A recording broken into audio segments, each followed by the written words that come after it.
అనగనగా ఒక రాజు ఉన్నాడంట.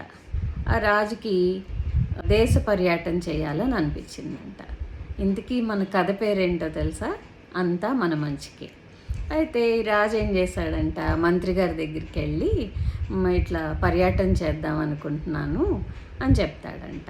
అలాగే చేద్దాం మహారాజా, అంతా మన మంచికే, అంతా మన మంచికే అంటాడనమాట మంత్రి.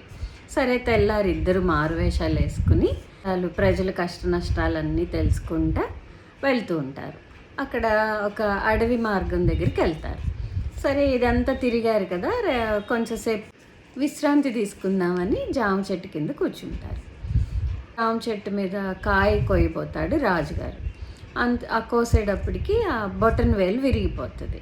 విరిగేసరికి మంత్రి అంటాడు, అంతా మన మంచికే, అంతా మన మంచికే అంటాడు.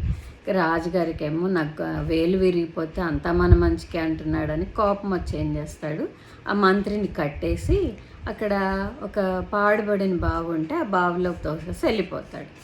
ఈయనొక్కడే అడవిలోకి వెళ్తాడు. వెళ్ళేసరికి అక్కడ అటవికులందరూ పూజ చేస్తూ ఉంటారనమాట. అతని వాళ్ళేంటి నరబలి ఇద్దామని చూస్తూ ఉంటారు. అప్పుడే ఈ రాజుగారు అక్కడికి వెళ్తారు. వెళ్ళేసరికి ఇతన్ని పట్టుకుంటారు. పట్టుకుని కట్టేస్తే ఈ రాజుగారు అంటారు, నన్ను వదిలేయండి, నేను ఈ దేశానికి మహారాజుని, నన్ను వదిలేయండి అంటే వాళ్ళేమో వినిపించుకోరు. ఇంతలో వాళ్ళ నాయకుడు వస్తాడు. వచ్చి పైనుంచి కింద వరకు రాజుని చూసి, ఇతనికి బొటనవేలు లేదు, ఇతను బలికి పనికిరాడు, వదిలేయండి అని చెప్తాడు.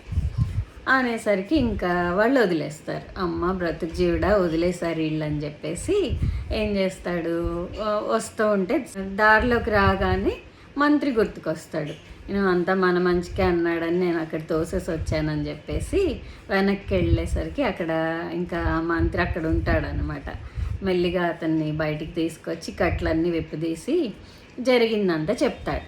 చెప్తే రాజు అంటాడు, అంతా మన మంచికే, అంతా మన మంచికే అంటున్నావు, సరే నాకు బాగానే జరిగింది, కానీ నీకేం మంచి అయింది అని అడుగుతాడు.